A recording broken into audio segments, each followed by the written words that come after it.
প্রাক্তন পরিষদ যদি কেউ কথা বলে না বলে তোমাদের মুক্তিরাও চিনি না। এরা যদি তোমরা যদি এদের পাত্তা না দাও, আমি বলি সিস্টেম, এরা হচ্ছে বহিরাগত। এরা যদি 200 টাকা করে তোমরা দিয়ে দেবে প্রত্যেকে, আমরা টিচার কন্ট্যাক্ট করে ফেলবো। ইংরেজি গণিত এগুলো জানি।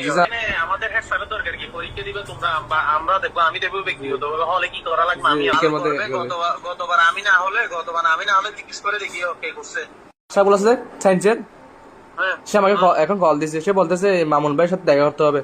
তো আমি বলছি আমি বদলাখার থেকে গিয়ে মামুনের সাথে দেখা করবো, আমরা ডাইরেক্ট না বলে দেবো, আমরা ডাইরেক্ট না বলে দেবো।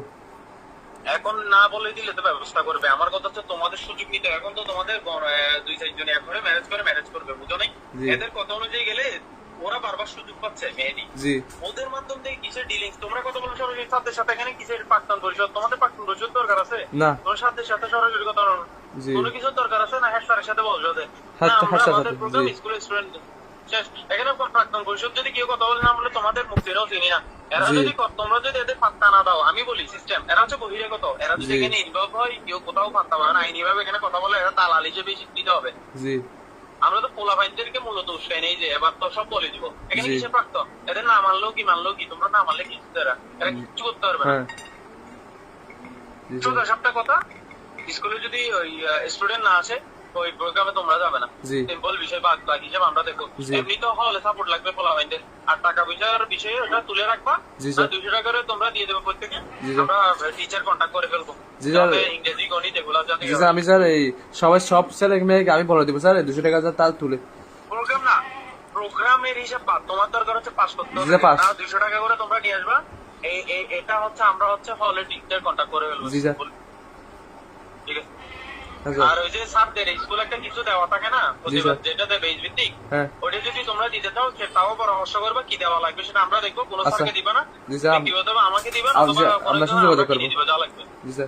ঠিক আছে। আর আমার সাথে যে কমিউনিকেশন হচ্ছে এটা কাউকে বিশ্বাস করা যায় না। আমি এটা কাউকে বলি না। প্রাক্তন পরিষদ কি করছে জানো? আমার নাম বলে এখানে ইয়া করছে। আমি নাকি তোমাদের, আচ্ছা মেয়েদের, আমি ওই ঝামেলার মধ্যে কি আমি ছিলাম তোমাদের সাথে? না। এখানে এই যে স্বামীজন আমার নামে ইয়া করতেছে, স্বামীজন কি সব মিলে আমাদের ইয়া করতেছে। আমার কথা তো কাউকে ইয়া করবার দরকার নেই। ডিরেক্টলি প্রোগ্রাম হচ্ছে তোমরা না যাওয়ার জন্য প্ল্যান করে, তোমাদের প্রোগ্রামের দরকার নেই।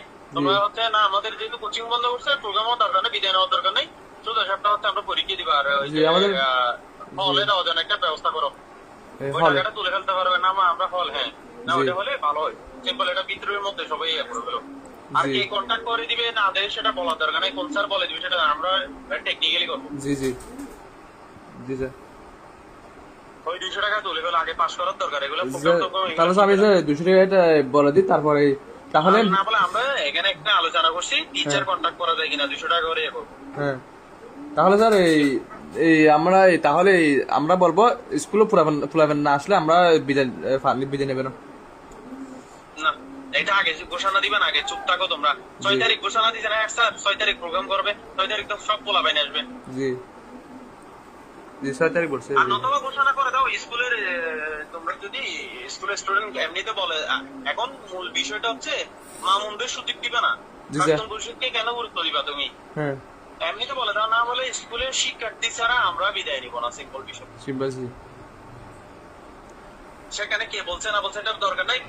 আর এখানে আমাদের হেড স্যারের দরকার কি? পরীক্ষা দিবে তোমরা, আমরা দেখবো, আমি দেখবো ব্যক্তিগতভাবে হলে কি করা লাগবে, আমি আছি।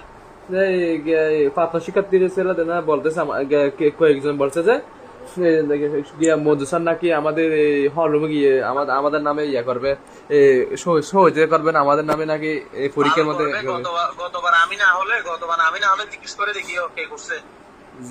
জিজ্ঞেস করে দেখি। আমি কয়েকজন থেকে জিজ্ঞেস করছিলাম, আপনার নাম বলছে, এই পাত্র শিক্ষার্থী কয়েকজন বলছে মঞ্জু স্যার নাকি এখানে পাওয়ার স্যার, মঞ্জু স্যার নাকি চাইলে আমাদের নাকি সবাইকে ফেল করতে পারবে এরকম বলতেছে। করবে কেন? তোমরা আমি তাকে বাদ দাও, কিছু করতে পারবে না। স্যার। আচ্ছা ঠিক আছে স্যার, আমি ওদের সাথে কথা বলে দেখি।